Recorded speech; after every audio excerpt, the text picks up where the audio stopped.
Oreo బిస్కెట్స్తో cake మీరు ఎప్పుడైనా try చేశారా? నేను ట్రై చేశాను ఈరోజు. అవుట్పుట్ అయితే సూపర్ అనే చెప్పాలి. టేస్ట్ అయితే నిజంగా నార్మల్ మనం బయట కొనుక్కునే చాక్లెట్ కేక్లా వచ్చింది. అంత బాగుంది.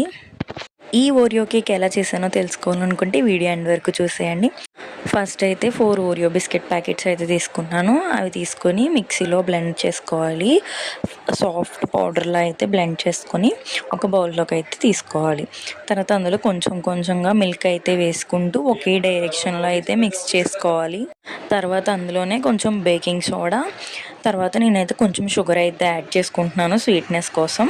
తర్వాత మొత్తం బాగా కేక్ బ్యాటర్లా బాగా మిక్స్ చేసుకొని ఒక బౌల్కి అయితే ఆయిల్ అప్లై చేసుకొని అందులో వేసుకొని ఇడ్లీ పాత్ర పెట్టుకొని ఇడ్లీ పాత్రలో మన కేక్ బ్యాటర్ అయితే పెట్టుకొని మూత పెట్టుకొని 40 minutes to 1 hour అయితే బాగా కుక్ చేసుకోవాలన్నమాట. కుక్ అయిపోయాక చల్లారిపోయాక పక్కకు తీసుకుంటే ఓరియో బిస్కెట్ కేక్ అయితే రెడీ అయిపోతుంది. దాన్ని అయితే నేను 2 layers కింద కట్ చేసుకొని చాక్లెట్ సిరప్ అయితే యాడ్ చేసుకున్నాను. తర్వాత పైనుంచి చాకో సిరప్ చాకో చిప్స్తో అయితే సెట్ చేసుకున్నాను అనమాట. అంతే, ఓరియో కేక్ అయితే రెడీ అయిపోతుంది. మీ దగ్గర ఆప్షనల్ అనమాట syrup choco chips. Only cake అయినా సరే చాలా బాగుంటుంది టేస్ట్. మీరు కూడా ట్రై చేసి ఎలా వచ్చింది అనేది కామెంట్ చేసేయండి. నా వీడియో కనుక నచ్చితే లైక్ చేసి సబ్స్క్రైబ్ చేసి సపోర్ట్ చేయండి.